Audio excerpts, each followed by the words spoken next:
Hey everybody, back again with another card for the day, and this time to make sure everybody gets it by morning when they wake up, I'm going to do it right here just after midnight, and I'm going to share this over with the page real quick so we can get that going on. I'm doing SpaceGhost today. I was going to do the kittens, and what I ended up doing is going off of the kittens from the Thundercats, Why the Kitten, Why the Cat, and I decided to go different and just do SpaceGhost instead.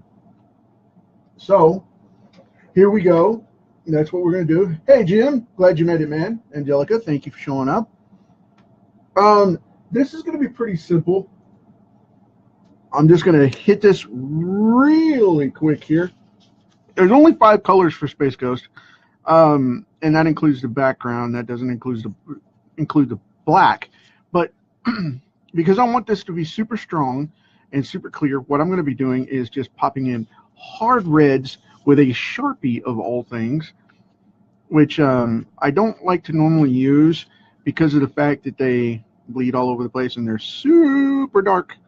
But in this case, I wanted to add this one because of the fact that I just wanted to get this out there and show it off a bit. So with that said, I wanted to knock this out, and I'm just going to touch these bands here on the old arm and knock them out as quick as possible. So the reason for that is because SpaceGhost was a Hanna-Barbera cartoon back in the 60s, and an original run from that belt of superhero cartoons that they had, the sci-fi adventure and superhero cartoons. And unbeknownst to a lot of people, this last generation grew up with SpaceGhost Coast to Coast as a Cartoon Network original, and just like they did with the Harvey Birdman series from the Cartoon Network as well. And that is not the original version of these characters. The original is owned by Hanna-Barbera, and they created these guys. So make sure I got all the red in there. Then I'm going to jump on with some yellow real quick. This is going to be a fun one because of the fact that I really dig these old heroes. I was a latchkey kid as a child and had to stay at home with my little brother. And, that was one of those things, man. It's okay. It's okay. I like to do that a lot. Take care of family and stuff. That's part of it. And I got to watch these cartoons in replay on cable a lot in the old Cartoon Networks. There used to be a channel called Boomerang that was around for a while that replayed all these things, and I used to love to watch that one in my older years. But I watched that as an adult. That came along a little later than when I was a kid. But yeah. Let's see. I just like bringing out these characters because I want people to know the true form and respect of these classic heroes, because that's just, something they need to know. And I didn't get to watch them as they originally aired. I was born in the 70s, and I was an 80s kid, and there was a little bit of a difference. I watched them in syndication as well, but the thing is, these characters helped form a lot of the opinions that I have about modern animation and comics, and they inspired me to do a lot of the work that I do. So that's just something that really resonates high with me. But I got a little bit of a story too. I went into a comic shop today, and it was interesting because of the fact that, yesterday, hey Kevin, glad you made it, man. If you can't see this on the YouTube channel, he just typed in SpaceGhost like he hollered us out on the cartoon, so he spelled it out in the comments. But that's funny. But yeah, it's one of those things where I went into a comic book shop yesterday now, because it's after midnight when I'm doing this, and this horrible thing hit me over the head. I don't collect a lot of modern comics. And don't get me wrong, I'm not going to go on a tangent or a rant here. I'm just saying, um, it was actually an inspiration to me to see that problem come up, because all of the comic books, especially IDW and DC, which mostly IDW outsources their books, or I'm sorry, they get contracted from uh, DC, where they contract out their books to them. So Warner Brothers and DC outsources all their contracts now out of house to places like IDW and other studios, and have very few books on studio titles anymore.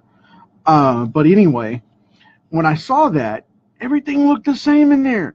And I'm not being, harsh about it or anything. And I'm not holding anybody, hostage with my fandom support or anything crazy like that. I'm just saying that as a collector standpoint, not even as a professional in the industry, it's one of those things where they all looked the same. They all looked the same. They all read the same. They all felt the same. And every book that they had in that comic shop looked exactly like the next one. And there were two forms of heroes that I saw in those books, especially the comic books that I was picking up to look at and check out. And I didn't buy a thing. I walked out.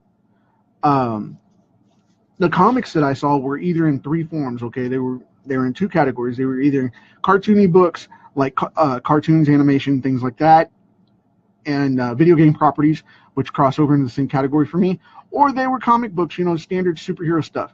And it was bad. It was really, really bad for the Marvel and DC mainstream stuff. I felt bad for them because everything in there looked exactly the same. If you're creating a comic book right now, go out there and check out what's on the stand and then do the exact opposite. And I want you to take my permission for that. Step out and do exactly the opposite of what the market is currently doing, because these comic books are not selling, okay, for one. For two, they are not supporting the industry the way they should be. And what I mean by that is they're just not content driven. They are money machine merchandise books.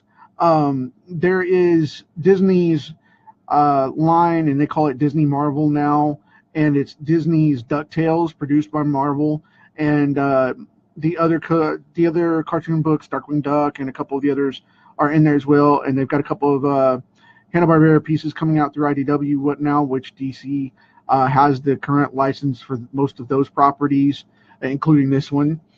And it's just sad, I saw so many books that are just vibrant and popping and creative to the market, and they're all independents, and no one is buying them. Everybody's going in to pick up what I call box fillers.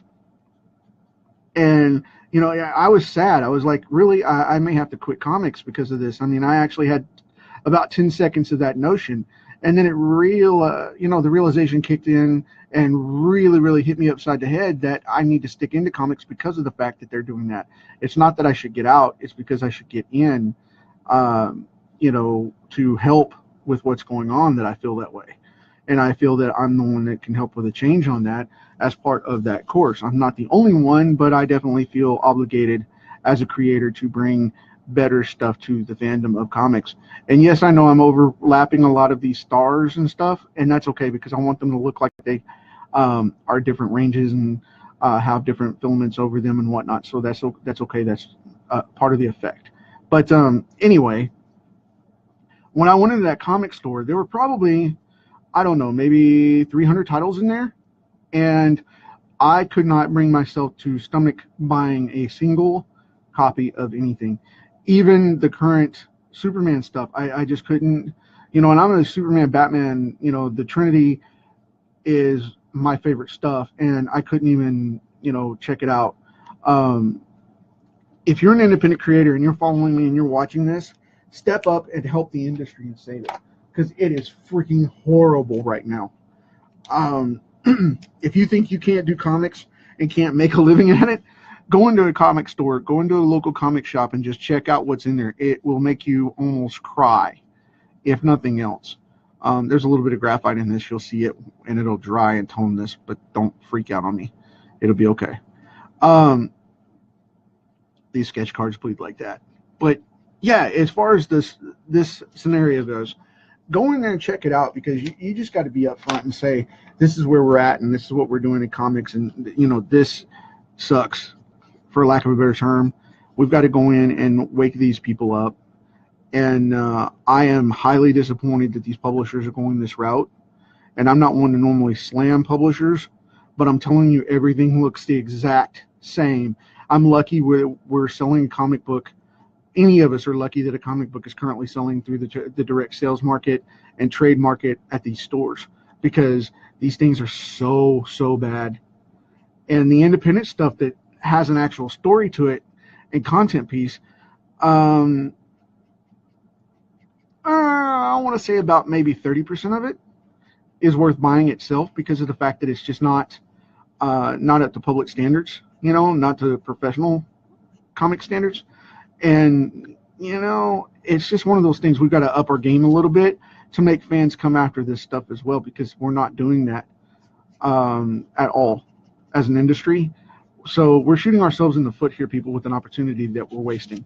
So get that going too. If you're in the comic industry, just like I'm in direct marketing, get into your business aspect of it and start making quality comics that you can compete with Marvel in the industry, because right now Marvel has nothing to challenge any decent independent market piece at all.